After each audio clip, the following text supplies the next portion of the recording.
She stood quietly in the aisle, clutching her boarding pass like it was proof she belonged. But the flight attendant blocked her. "Sweetheart, this is first class." Eyes turned. Whispers floated. Someone hit record. The girl did not argue. She just stood there, as if deciding whether to cry or fight.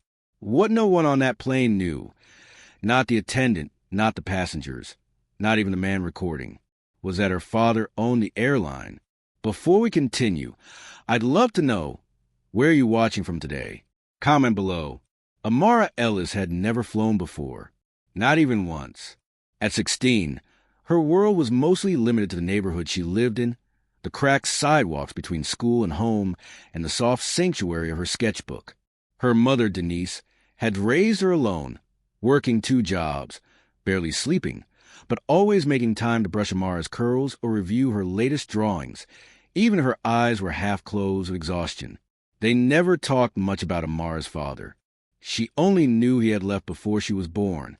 A name never offered, a photo never shared. Just silence, like a chapter torn from a book. But this summer felt different. One evening, her mother came home with an envelope. Inside it was a single plane ticket to New York. Amara blinked, confused. "First class?" Her mom nodded, eyes glinting with something mysterious. "A gift," she said, "from someone who wanted to see you fly high."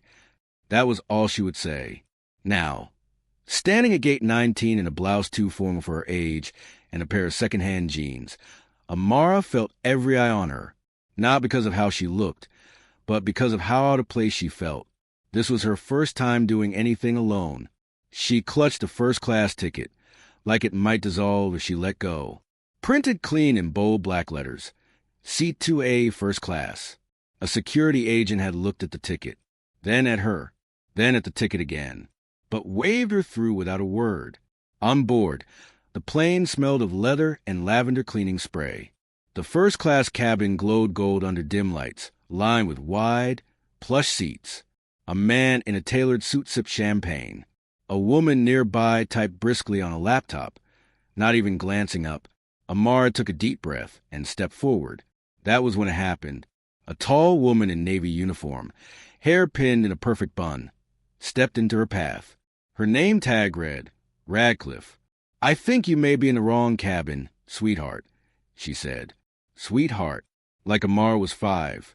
"No, this is my seat," Amara said quietly, holding out her boarding pass like a badge of honor. Ms. Radcliffe gave a glance. A quick one. Too quick. Then she smiled a smile that was not a smile at all. "This is first class," she said again. Slower this time, like Amara might not speak English. "I know," Amara replied, feeling her cheeks flush. "It says seat 2A. Behind her, someone coughed. Another passenger, older, white, whispered something to his wife. The woman laughed, a sharp sound like cracking glass. "I think we need to check with the gate," Ms. Radcliffe said suddenly, just to make sure there wasn't a mix-up. "I have the ticket right here," Amara said again, her voice smaller. But the woman was already motioning to another flight attendant in the galley. A man. He leaned over and looked at the ticket, then at Amara. "Let us take care of it, miss," he said, giving her a tight, polite smile. "You can head toward the back for now." Amara stood frozen. The golden cabin. The soft seats. Her mother's smile when she gave her the ticket. She was supposed to be here. So, why did it feel like she had walked into someone else's dream? Slowly, she turned. The eyes followed her. Some curious. Some indifferent. One phone, held discreetly, captured it all. As she walked down the narrow aisle toward economy, a woman muttered under her breath, "Some kids will try anything." Amara heard it. Every word. She blinked fast, willing the tears not to fall. Not yet. In her hand, the boarding pass crumpled. From behind her, the door to first class clicked shut. The air in economy was colder. Thinner, even. Amara sat by the window, eyes unfocused, watching the ground crew move like ants below. Her shoulders curled inward, as if trying to disappear inside herself. The ticket was still in her hand. Creased now, the print smudged slightly where her fingers gripped it too hard. She had not put it away. It felt like the only thing tethering her to the version of herself that had stepped onto this plane just minutes earlier. She was not sure what hurt more, the humiliation or the doubt. What if the ticket really was wrong? What if she never belonged there to begin with? The tray table in front of her clicked as someone next to her adjusted it. She flinched. The humiliation played back in her head like a cruel loop. Ms. Radcliffe's thin-lipped smile. The businessman's stifled chuckle. The moment the second attendant stepped in, looked her up and down, and said with clinical calm, "We can settle this later, miss. Please take a seat in the back so we can avoid confusion." She wanted to yell, "Avoid confusion for who?" But the words had stuck in her throat like stones. The walk to the back had felt longer than her entire life. She could still feel the heat of every stare, as if there were burns across her skin. She tried to sneak up front. The words came from someone 2 rows behind, whispered but sharp, loud enough to slice. Her hands trembled as she pulled out her phone and texted her mom. They said my seat's not real. The reply came fast. "What? Show them your boarding pass." "I did." She didn't care. There was a long pause. Then, "Hold tight. Do not move. Something is wrong." Amara stared at the screen. Something is wrong. But it was not the ticket. It was her. At least, that is what it felt like. Her mind spiraled. Had her mother been scammed? Was the gift not real? She felt suddenly small. Smaller than she had felt since 3rd grade, when a girl at school asked if she had a dad, and then laughed when Amara did not answer. The plane had not even taken off yet, and already Amara wanted to get off. Not just off the plane, but out of the whole moment. Behind her, a flight attendant handed out water bottles. She smiled warmly at the older white couple in front of Amara. But when she turned to her, the warmth cooled instantly. "Do you need anything?" the woman asked, polite but flat. Amara shook her head. The woman moved on. Her phone buzzed again. "I'm calling the airline right now. Just stay where you are. This doesn't make any sense." Amara wanted to believe her, but her faith in sense, in fairness, in justice, it was already unraveling. She stared down at her clothes. Soft cotton blouse, blue jeans, simple flats. Not flashy, not loud, just clean, careful, modest. But maybe not first class enough. She glanced back toward the front of the plane, toward the closed curtain separating her from the world she was supposed to be in. That world had locked her out, without even asking her name. The plane had leveled into the clouds, but Amara felt like she was still falling. Every passing minute, her mind raced in circles. What if the ticket was fake? What if her mother had made some kind of desperate mistake? What if this was all just a lesson, a cruel reminder of where people like her were expected to sit? Another text buzzed in. "Mom, I talked to someone. Just stay calm. Everything will make sense soon." Everything? Amara stared at the message, fingers trembling. How could anything about this possibly make sense? Around her, the hum of the plane pressed in like static. Conversations flowed easily between passengers, talk of vacations, business deals, weddings. One woman laughed so loudly at a joke that it echoed through the cabin. Amara said nothing.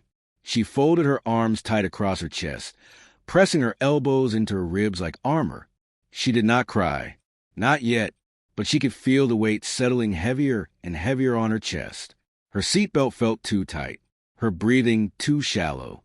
Just make it to New York, she told herself, then disappear.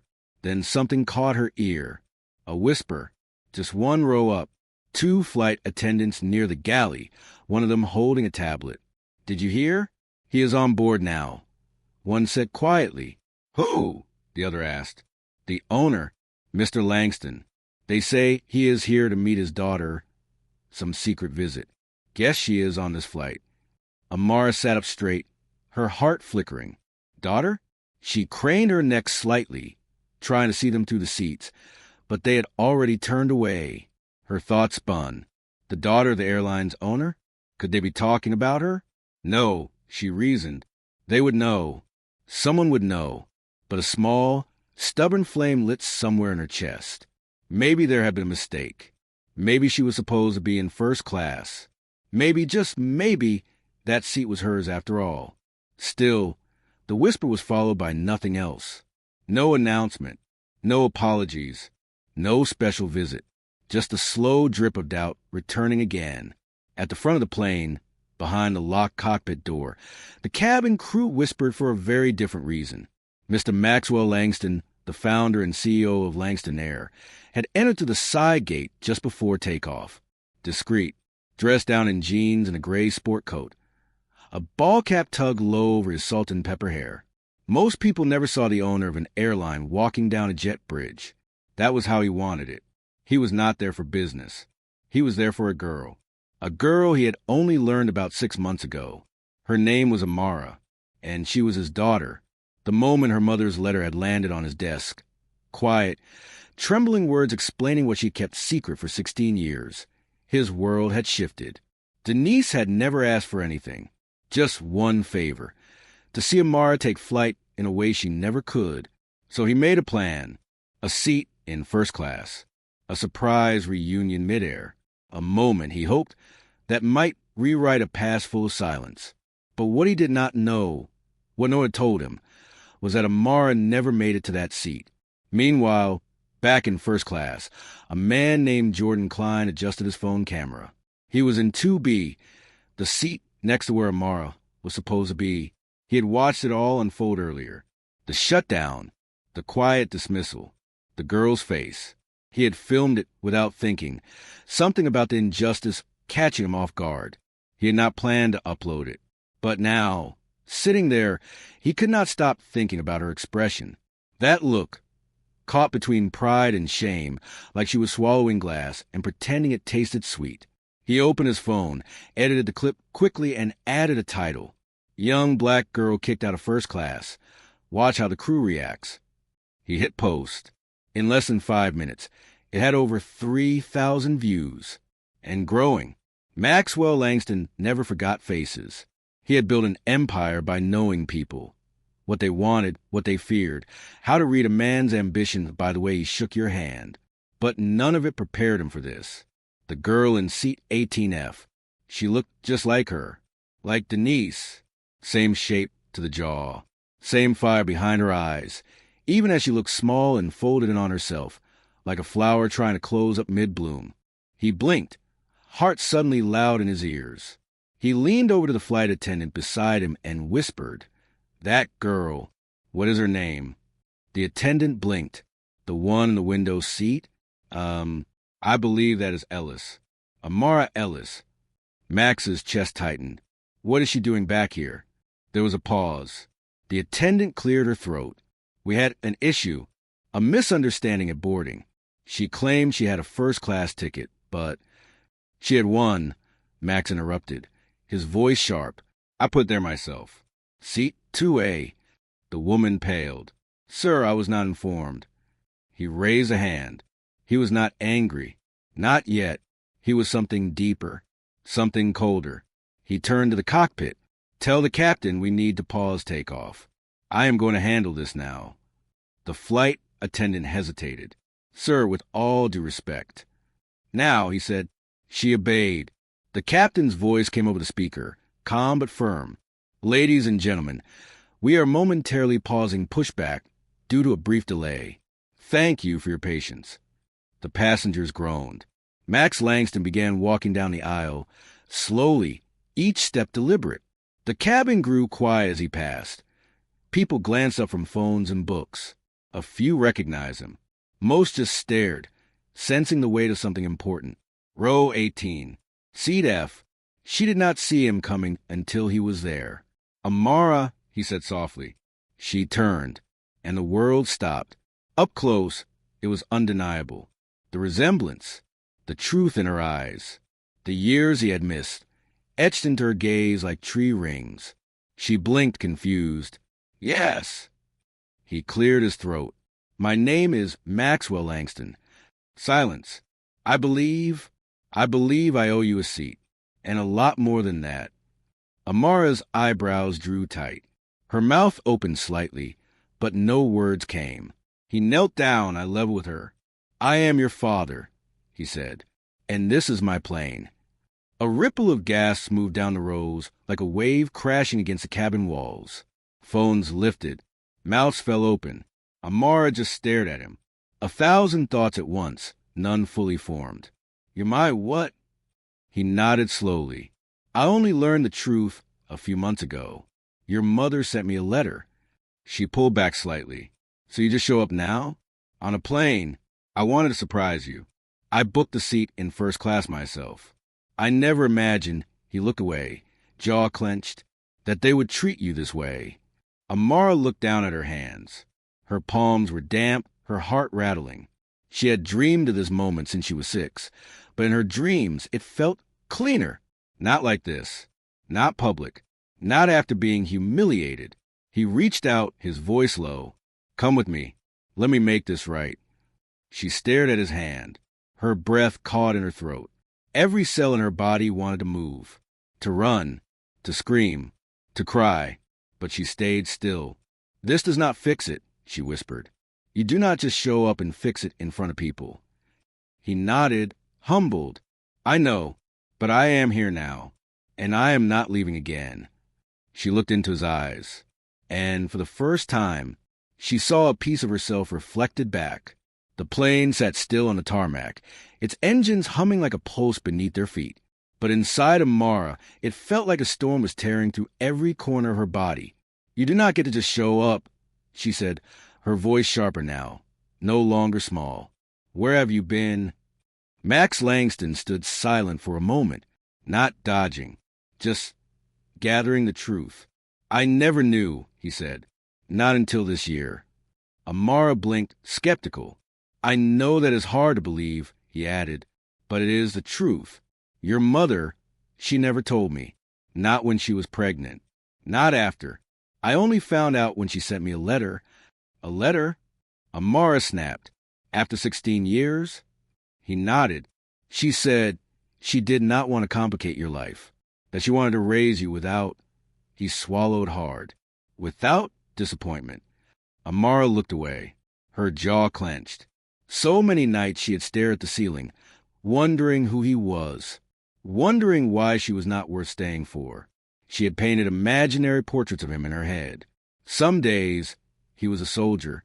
Other days, a criminal. Sometimes, he was just a blur with her eyes.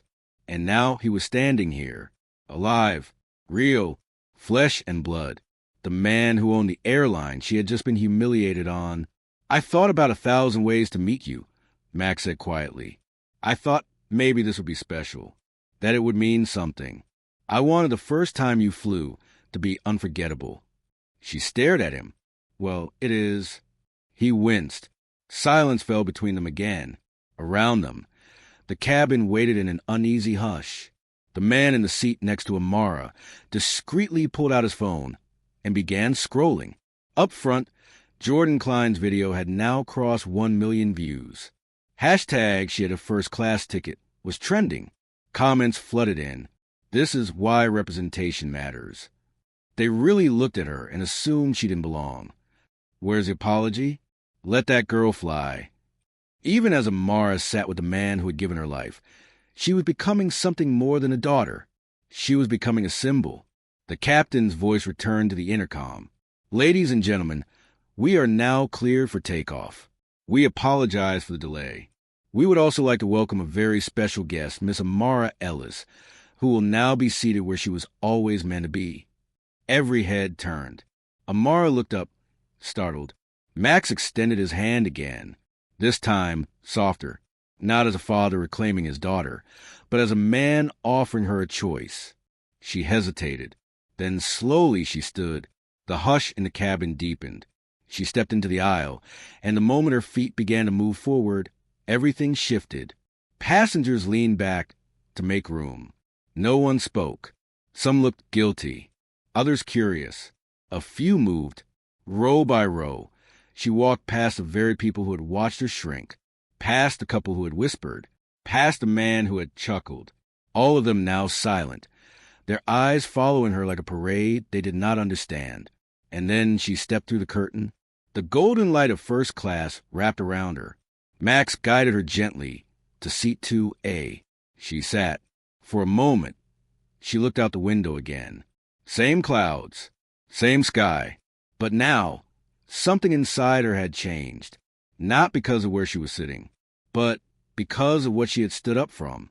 The hum of the engine softened as the plane reached cruising altitude. Inside first class, it felt like a strange, fragile peace had settled. Amara sat stiffly in seat 2A, her tray table folded, her hands resting quietly in her lap.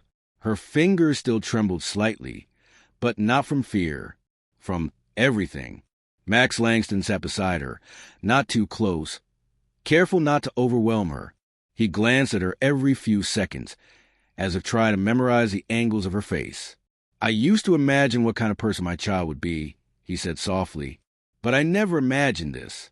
You're strong. I saw it the second I looked at you." Amara did not respond. Not right away, but she did not look away either. He took a breath. "I started this airline with 2 friends and a single prop plane. I used to sleep in hangars. I built everything from the ground up, but still, I missed the most important piece." He looked at her again. "You." Her throat tightened. "I do not know what your mother told you about me," he continued. "But if I had known, if I had any idea." He trailed off, lost in whatever time had taken from them. Amara studied him. She could see the sincerity, but also the years, the gap, the space between intentions and actions.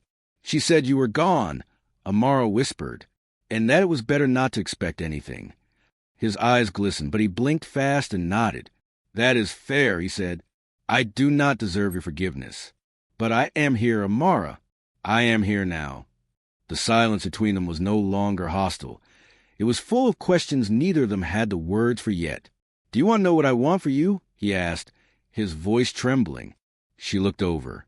"I want you to paint, to fly, to be more than anything I could have imagined, not because of who I am, but because of who you already are." Amara swallowed the lump in her throat.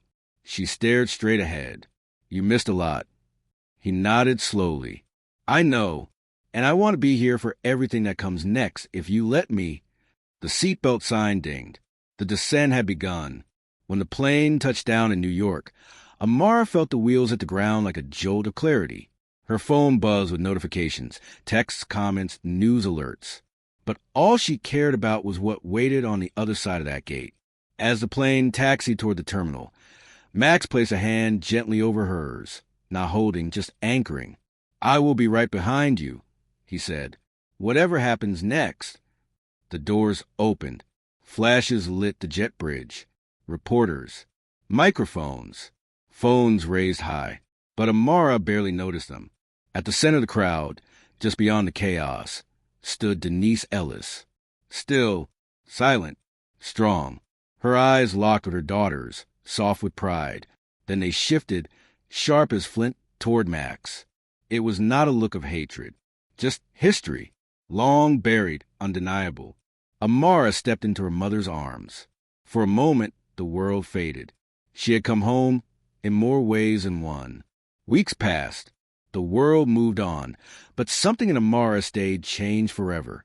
The video kept spreading.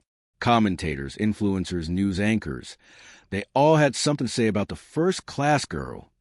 But for Amara, the real story was not the one they filmed. It was the one happening inside her. She sat in her room one night, staring at her sketchbook, pages full of soft graphite shadows, wide eyes, and tight fists. Drawings she had made during moments when her voice felt too small, when the world felt too loud. She flipped to a blank page, and she drew herself. Not how she looked that day on the plane, but how she felt, head up, shoulders back, stepping forward, even when the world tried to keep her seated in the back.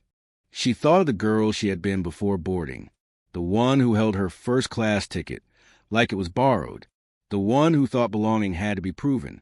She felt sorry for that girl, and then she forgave her, just like she was slowly learning to forgive the father she never knew. Not all at once, not with ease, but with quiet strength. He had kept his word. He called. He listened. He showed up on her terms. She was not anyone's secret anymore, not someone to be doubted, not someone to be dismissed. She was Amara Ellis, and she would never again ask permission to take up space. At school, people treated her differently, not just because of the video, but because of how she walked now, how she spoke. There was steel in her spine. She was invited to speak at a local leadership panel for girls of color. When she took the microphone, her hands shook, but her voice did not. "I used to think someone had to give you permission to dream big," she told them. "But sometimes the seat they try to deny you is the very one you were born to claim."